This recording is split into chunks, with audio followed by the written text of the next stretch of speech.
હું ધરેજા ભારતી. હું આજે અમારા ધોરણ 7 બની વિદ્યાર્થીઓ વિષય સંસ્કૃત પાઠ 5મો યોજક તંત્ર દુર્લભન વાજે નાટક રજૂ કરશે. એકઃ ઉષ્ટઃ અસ્તિ. ઉષ્ટઃ સ્વભાવે વક્રઃ અસ્તિ. સઃ સર્વદા દોષમેવં પશ્યતિ. એકદા સઃ વને અટતિ.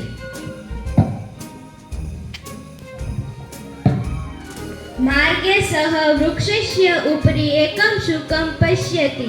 उष्टः शुकाय कथयति. हे शुकः तव चञ्चुः वक्रा अस्ति.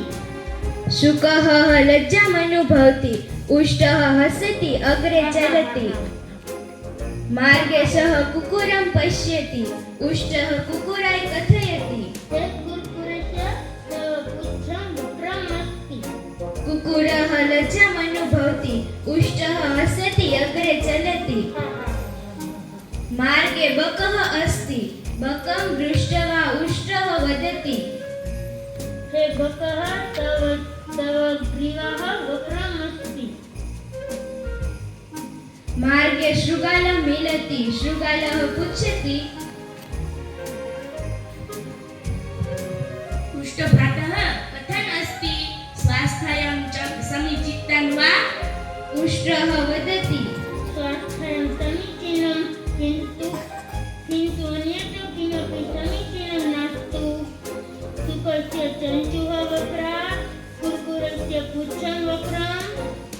बकस्य ग्रीवा वक्रा. शृगालः वदति.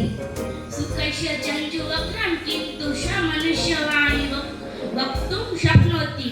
कुक्कुरस्य पुच्छं वक्रं किन्तु स मनुष्य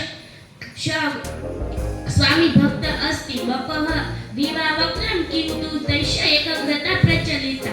भवान् सर्व अंगानि वक्राणि सन्नति किन्तु भवान् मरुभूम्यां रूपः अस्ति.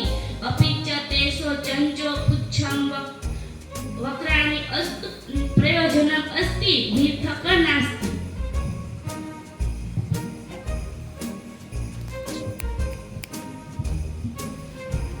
આ નાટકમાં એક ઊંટ હોય છે તે સ્વભાવે ખૂબ જ વાકો હોય છે. તે એક દિવસ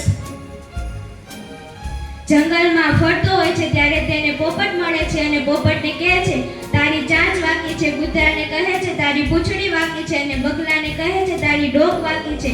ત્યારે શિયાળ કહે છે કે પોપટની ભલે ચાંચ વાકી હોય પરંતુ તે માનવની બોલી બોલી શકે છે. કૂતરાની પૂંછડી ભલે વાકી હોય પરંતુ તે પોતાના માલિક પ્રત્યે વફાદાર હોય છે. બગલાની ડોક ભલે વાકી હોય પરંતુ તેની એકાગ્રતા ખૂબ પ્રચલિત છે. એ જ રીતે માનવમાં દોષ ન ગોતવા જોઈએ. એમાં પણ ગુણ હોય જ છે.